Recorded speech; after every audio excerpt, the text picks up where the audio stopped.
Coming up on your Titan News Brief, Vice President Jose L. Cruz has been appointed Vice President of Academic Affairs. And finally, the Space Shuttle Endeavour has been transported to California Science Center in Los Angeles. The Titans women volleyball extends their winning to 4. Hello, welcome to your Titan News Brief. I'm Wendy Perez. And I'm DeAnn Lopez.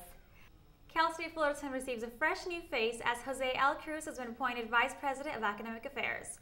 Cruz was formerly the Vice President of Student Affairs for the 11 Campus University of Puerto Rico system. Currently, Cruz is the Vice President for Higher Education Policy and Practice at the Education Trust. He succeeds Stephen Murray as Vice President of Student Affairs. Best of luck to him. Cal State Fullerton's computer labs remain a vital resource for many students. Now that research has gone virtual with the new Virtual Computer Lab, or VCL for short. This new system will allow students to access expensive computer softwares typically offered at the on-campus computer labs at any time and location provided there is internet connection. CSUF is the first campus on the West Coast to use the VCL, and the first campus in the nation to implement the system for Mac use.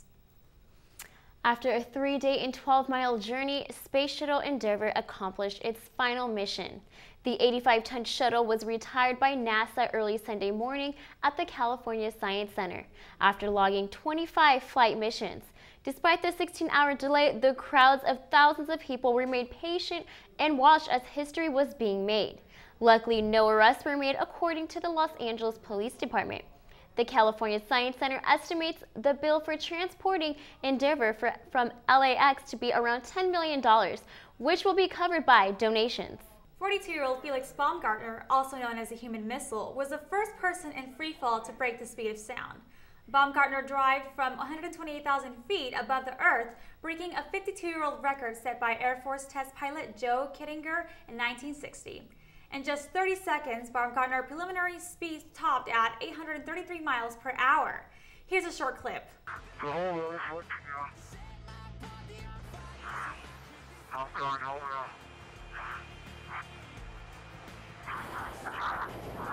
Jump her away.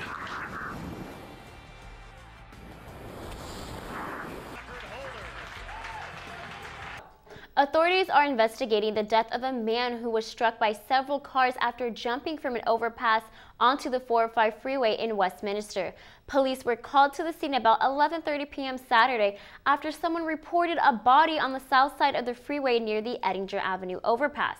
Coroner's officials have not released the man's name pending notification of next of kin.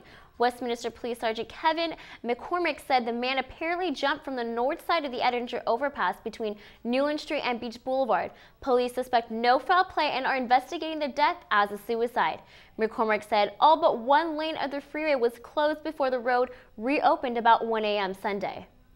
After losing the night before, the Cal State Fullerton's men's ice hockey team came back in a big way on Friday, beating the UCLA Bruins 5-0 en route to their first win of the season. 3 goals were made in the first period, giving the Titans a solid lead, with 2 more in the third period by forward Alex Sensulo on the penalty. The Titans score opened up senior Joe Gaganovich, sliding the puck through the legs of the Bruins goaltender. Minutes later, the Titans scored again when forward Taylor Castle won the puck back to defenseman Jacob Brumnet. Castle taped in an easy goal on a breakaway to put the Titans ahead 3-0 after a nice play by defenseman Payne Sower. The Titan ice hockey team will face San Jose State on Thursday at 10:30 p.m.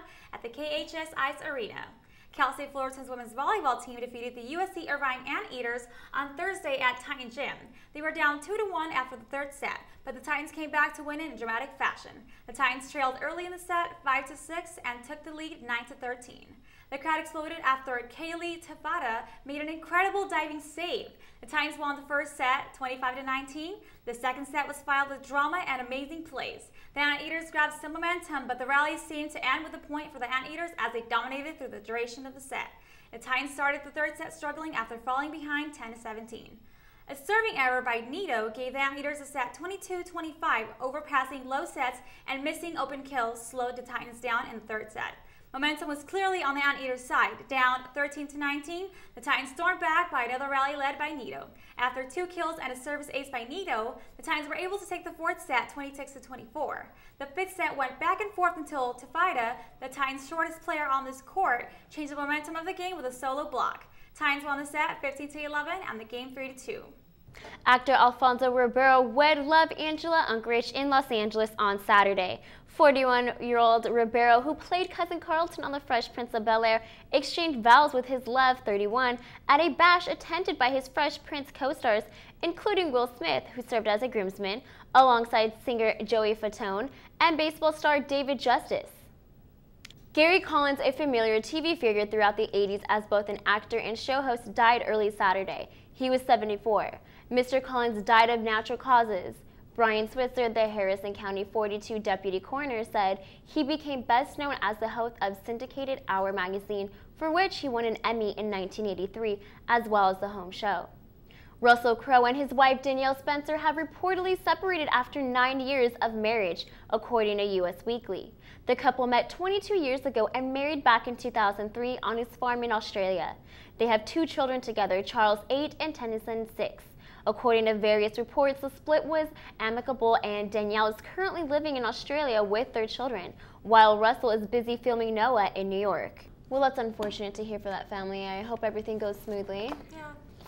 Well, that does it for today's Titan News Brief. I'm DeAnn Lopez. And I'm Wendy Perez. Have a great day.